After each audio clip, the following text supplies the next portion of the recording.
Hello, I'm Sophia Fontaine, editor at Iceland Review. I guess I don't need to tell you where I am right now and what this video is about. We're going to get into the eruption and a lot of other stuff here on this episode of Iceland News Review. So we're here at the eruption site. This eruption began very, very late at night on Wednesday night, November 20th, and the fissure itself runs roughly from southwest to northeast, north of the town of Grindavik. And the good news is that Grindavik is completely safe. In fact, the fissure, which was initially at its height 3 kilometers long, began to close up from the south by about 600 meters, moving south northwards. However, lava has moved westwards, like further west than it ever has before. It's already crossed Grindavíkurvegur, which is what I'm standing on right now, which is the main road to Grindavik, and has completely covered the parking lot of the Blue Lagoon, which is safe, I might add. It is completely safe. They've surrounded the Blue Lagoon itself with earthen dams to keep the lava out of it. The place is temporarily closed, but they will reopen again, of course.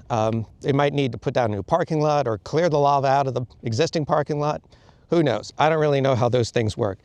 What's interesting about this eruption is that this kind of came out of nowhere. Like, we even had our top scientists saying just some days ago, like last week, they were saying we shouldn't expect an eruption before the end of November, probably in the new year, late December at the earliest, and then boom, this happens.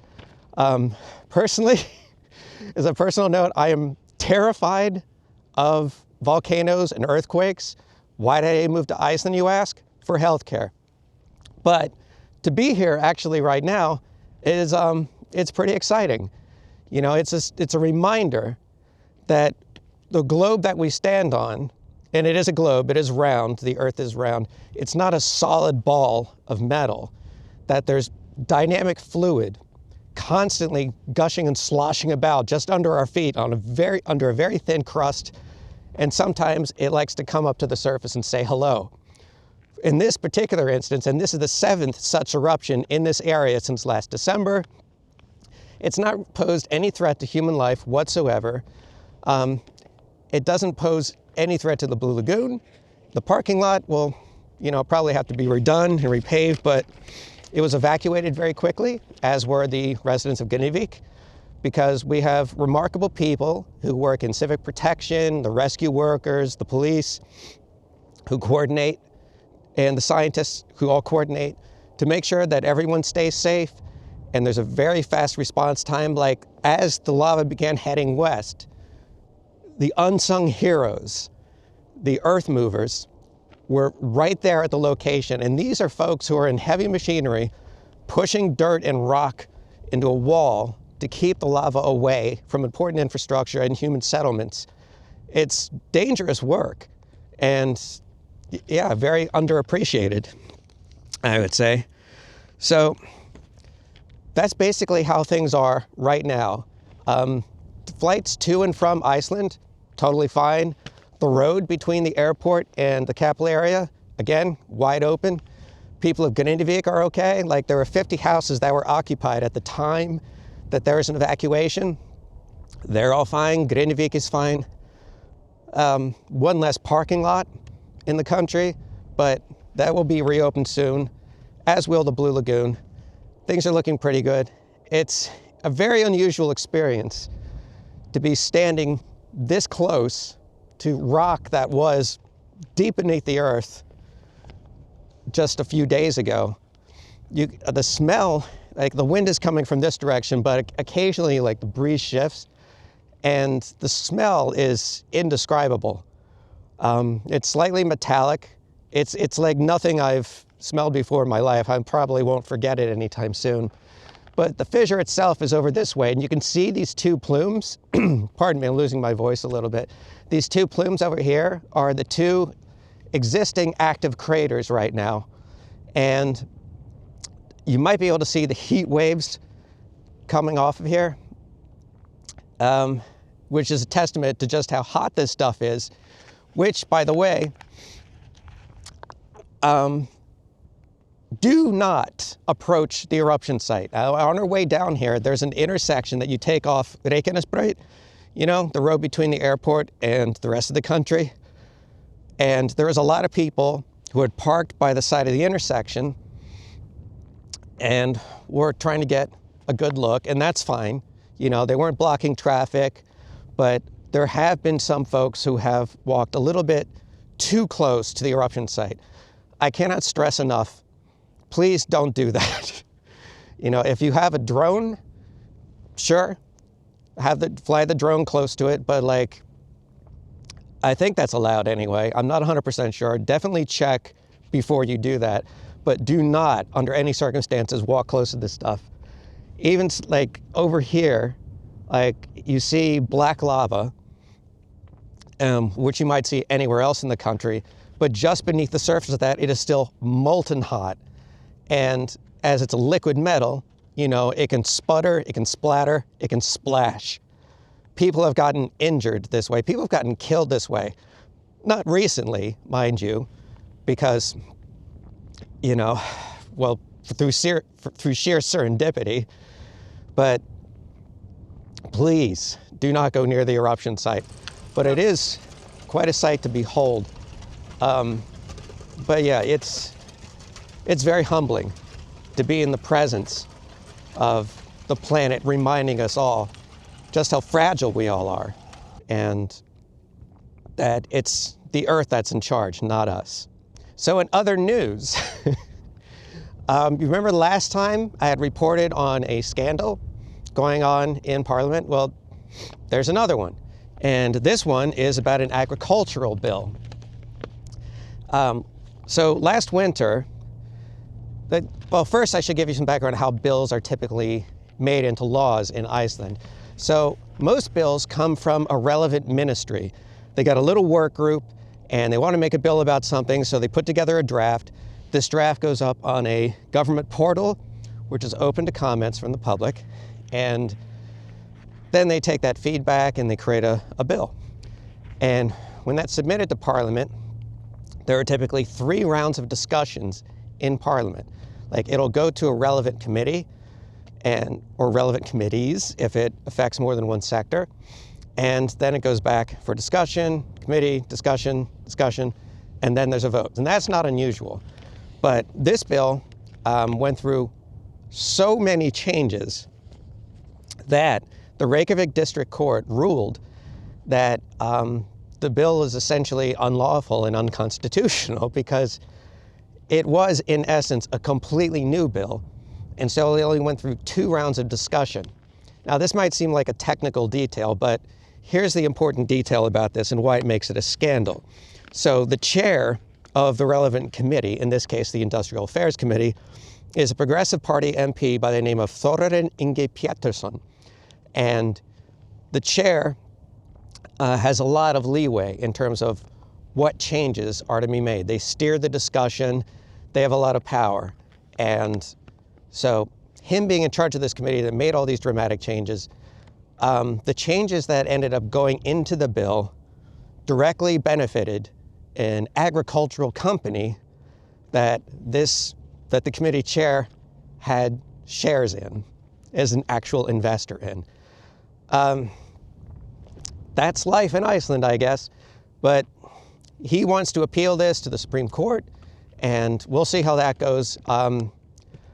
Personally, and like just from my own experience, I think it's unlikely that the appeal will win because it is like a dramatically different bill.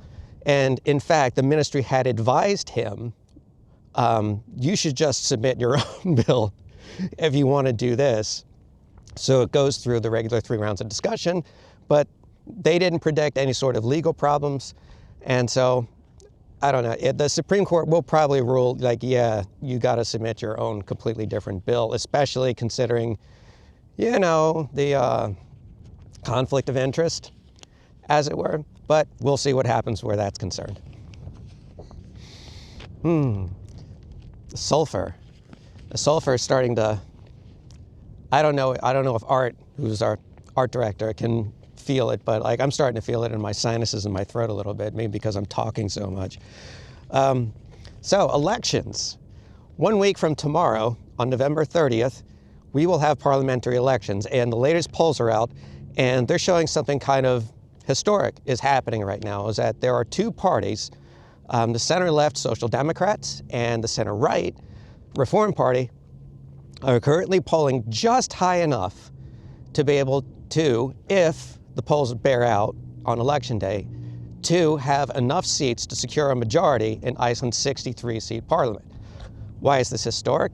It's because we haven't had a two-party government in Iceland since 2016. And it's usually a good thing to have like a two-party government rather than three or more parties in government, because they tend to be more stable. You know, it's a lot easier for two parties to be able to agree on things and make compromises than three parties. But on the other hand, two parties does not necessarily mean absolute stability, because the last two-party government that we had, of the Independence Party and the Progressive Party, collapsed due to the Prime Minister at the time, Sigmundur David Gunnlaugsson, appearing in the Panama Papers. You remember the Panama Papers. If you don't, look it up. It's a whole thing. Anyway, there was massive protests, the largest protests in Icelandic history. He was forced to resign, and then he created his own political party called the Center Party, which he's still the head of, and this party is running in the elections. They're currently polling in fourth at the moment. They're at 13%. So, yeah, we'll see how the elections bear out. A two-party government, maybe more stable, maybe not. So this maybe goes without saying, but if you're out and you see a sick bird or a dead bird on the ground, do not handle it. We probably don't need to be told that, but the Icelandic Food and Veterinary Authority recently issued a statement to that effect, reminding people not to do this. And the reason for this is that a sick seagull was discovered at Tjörnin Pond in downtown Reykjavik, and on November 1st, and it was taken to the authority for testing. And on November 14th, it was confirmed that this bird was suffering from H5N5, which is a subtype of the avian influenza virus, bird flu. So there are many, many, many different subtypes of the avian influenza virus, and H5N5 very rarely jumps, as they say, from birds to people. It can, in some uncommon instances, jump from birds to other mammals, but it can still happen, and these viruses mutate like crazy, and so it's generally advisable not to mess around when it comes to this sort of thing. So if you see a sick or dead bird on the ground here in Iceland, the Icelandic Food and Veterinary Authority advises that you simply contact them, and they'll take care of the bird themselves.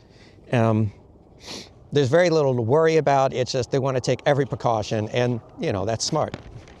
And lastly, on Iceland News Review, the Oslo tree has been felled in Heiðmörk Forest, which is in this, well, not in this area, but just southeast. Yes, southeast of the greater capital area. So the Oslo tree is what they call the Christmas tree, the giant Christmas tree that they're going to put up in Austurvöllur, the square in front of Parliament. Well, why is it called the Oslo tree? Well, for many years, it was a tradition for the people of Oslo, Norway, to cut down a tree that they would send. Oh, we got visitors. All right. This is a truck from the Icelandic Road Authority here, Icelandic Road and Transport Authority on the scene here. In any event, the Oslo tree, the people of Oslo, Norway, used to cut down a big old pine tree every year and then send it over to Iceland. And they did this for decades. But a few years ago, we came to the conclusion that, this is kind of costly and bad for the environment. Besides which, contrary to what you might have heard, we do actually got our own trees here in Iceland, and some of them grow pretty big. And so, but we've been cutting down our own trees every Christmas for many years now, but it's still called the Oslo tree, just as a matter of tradition. This year's tree is a 50-year-old Sitka spruce, for you tree nerds out there. And it will be put up in front of Parliament, and adorned with lights, and then lit up on December 1st, which is also our real Independence Day. That's when Iceland became, we're able to establish home rule rather than being just another vassal of the Danish kingdom. And that's all I have for you today here on Iceland News Review. Again, do stay away from the eruption site. Flights to and from Iceland are totally fine. When you do visit Iceland, and whether you want to get from the airport into the capital area or travel anywhere else, we highly recommend checking out the sponsor for this episode, Blue Car Rental, that I'll link to the description. I will see you next week. Hopefully this will be the last time I'm ever going to get this close to lava again. Be good to each other.